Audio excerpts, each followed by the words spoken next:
Well, hello and welcome back to Real Conversations from House of Scripture. My name is Jim Natillo, one of the elders up here. We're in Canton, Georgia. Come by and see us and go out to our website, check us out, give us a call if you'd like to come by and visit. I'm here this evening with our senior elder and our pastor, Tom Eubank, and we are to another episode of Real Conversations. Looking forward to get going. And tonight we are going to talk about the possibility of living in unity. Kind of an interesting... This is a joke question. No, this is... let's see where we go with this. I'd like to discuss the thought of living our lives in unity with other believers. Yet many times, for whatever reason, there seems to be some discord that happens from time to time within the body. I guess that's human nature, wouldn't you think? Yeah, it's... I wanted to bring a little levity to this episode because unity is clearly at the heart of Messiah, right? John chapter 17, I believe the whole chapter is about his prayer for unity. But yet it seems almost unattainable, in the light of the different things we've faced as a fellowship, as a church fellowship. So getting unity is challenging, and I think it's how we approach it. But it is important to God. So it should be important to us, and so I think it's something we should explore. Let me ask you this, a little bit off script. Shouldn't we be able to love each other and find some common ground in this, this walk of faith that we're on with other believers, even if maybe we see things a little differently sometimes? Because I see sometimes where maybe we don't see things exactly the same, or we see things a little differently, and the relationship blows up. Yeah, I agree. And Jim, it's frustrating because I don't know what you've seen. Obviously we've been worshiping together for 9 years now. But what I see typically, the breakup is usually petty. It's not usually major issues like, oh my gosh, you don't believe that Jesus is the Son of God, that he died for our sins. It's not that. It's petty stuff, and I don't even want to give it credence by mentioning some of it. It's so petty. And we split and we'll leave over the silliest things. So my thought on this is, and it may sound very simplistic, I apologize if it is, but this is the way I see it. Unity starts with us being in unity with Christ. Right? When we come into unity with him means we have to agree with everything he said, everything he taught, and that means all the little things and the big things. Yes, he went to the synagogue every week, and we talk about Sabbath being important, but he also showed mercy and kindness and goodness, and he was helping people. And sometimes we're a little less, prone to do that. So I think unity has to come with Christ first, and then we have to extend that to our brothers and sisters around us. And we do have to get over ourselves because all of us are going to probably have one or two things that he's going to go, really? You believe that? So. It was interesting. We were talking yesterday in our men's Bible study about Yeshua being the exact representation of God, right, the Father, and how our impressions or our expressions of how we live also exemplify the Messiah. He gave us an example of how to live, right? Exactly. I think that's what you're saying. Yeah, Paul says, imitate me as I imitate. We brought that up yesterday in our study. And the whole idea is we should be growing more and more like him, right? So it's okay if you take a look in the mirror and you go, I'm not really fully Christ-like today. But are you growing? Are you maturing? Are you becoming more Christ-like? Or are you always looking at reasons why we should cause division? And, honestly, I think a lot of the division comes from the fact that we have too many leaders, people like us in leadership. We have leaders that are trying to hold on to our flock so bad because we've created a little kingdom, and it's all about finances and keeping people there to pay the bills. And I think that is something that often causes, because I've had people go like, well, why don't we do things with other fellowships? I said, because they want nothing to do with us. And we're unique. We have no paid staff here. I do get a small stipend. I don't want somebody to say he's a liar, but it's just for cover insurance and gas. But it's minuscule compared to other churches. So when we want to do stuff with other churches or other fellowships or messianic groups, most of the time the answer is no, because they're all in fear of losing people. And that's not unity. That's the furthest thing from unity. Yeah. Well, you know what? As we mature and we grow in that, and we can find common ground. Yep. And the common ground should be Messiah. It should be, yep. The common ground should be: are we exemplifying? Are we leaving an impression in this dark world? Are we being that light? Are our brothers and sisters being light? To rescue people from this being separated from Messiah for eternity. It's interesting. I was talking to someone recently, and they were witnessing to other people that they work with. And I remember the story where there's two neighbors. And one neighbor was a believer and one neighbor wasn't. And the one that was a believer was just in good, had good conversations with their neighbor. They were friendly with each other, but he never shared Christ, never shared Messiah. So one day the other neighbor got witnessed to by somebody else, and they were leading them to God. And he came back home and he went over and he says, "Were you going to let me be separated? Were you going to let me burn in hell forever and not tell me?" Wow. It's quite the story. Leaves an impact. Right. And so we need to get over ourselves. Yeah.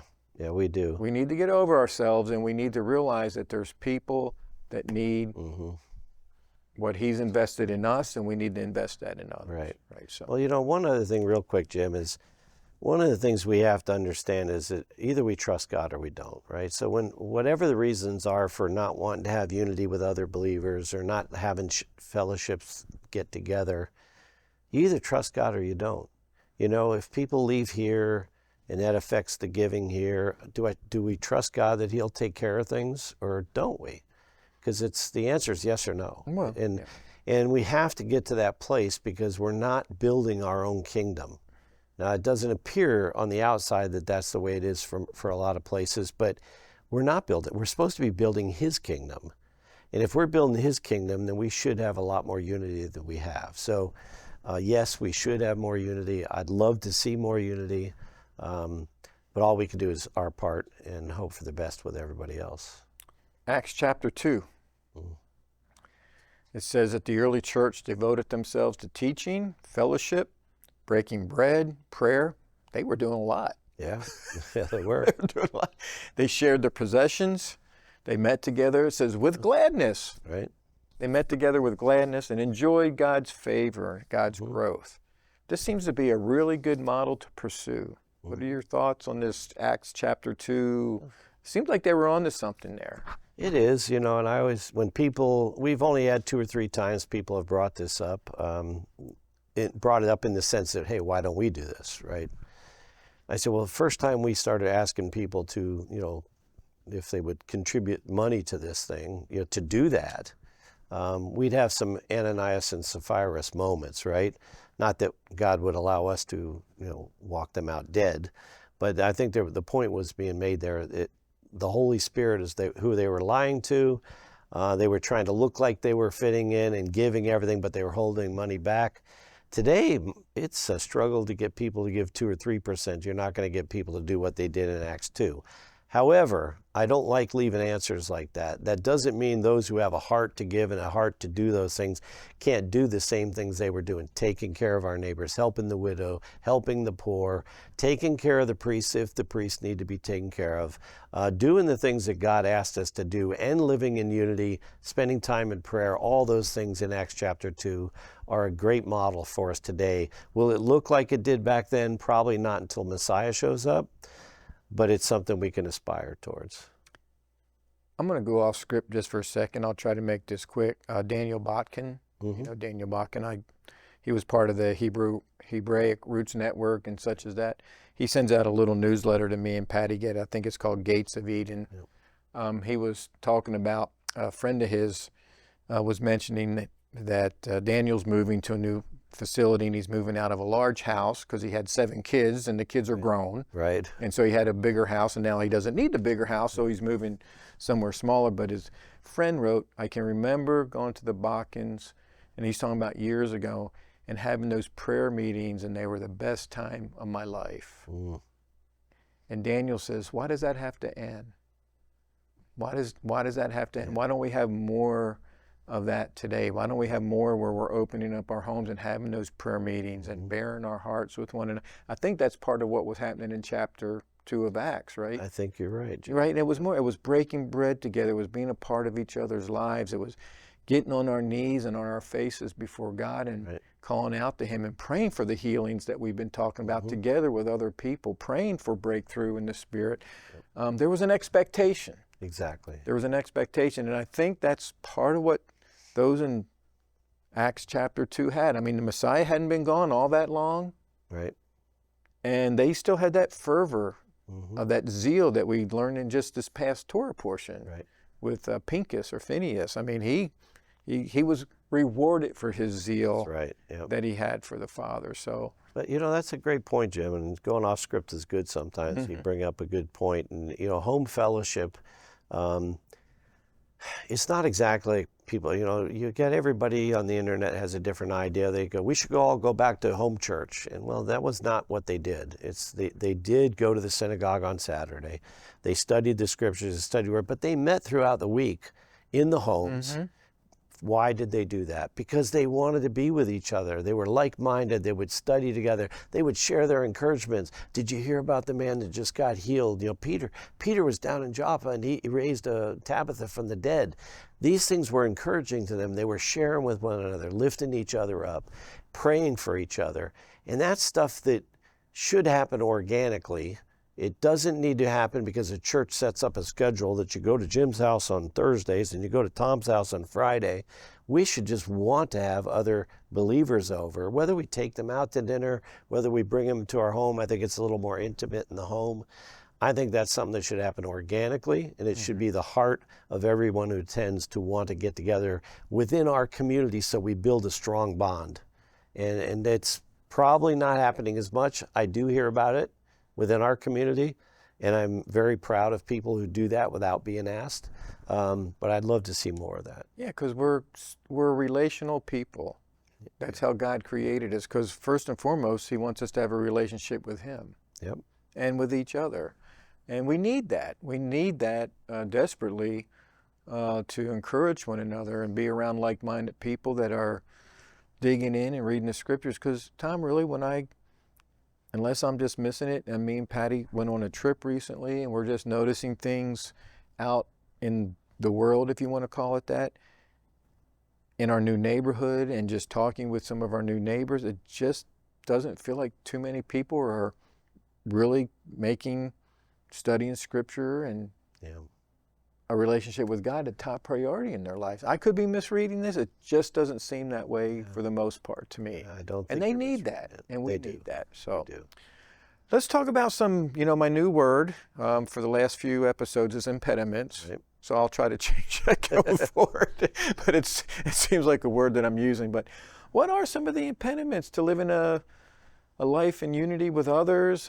We have, in the Christianity, we have hundreds, if not thousands of denominations, and even within our little Messianic community, we have different fellowships. And if one believes one way and doesn't believe another, can we find some common ground to stand on together? Yeah.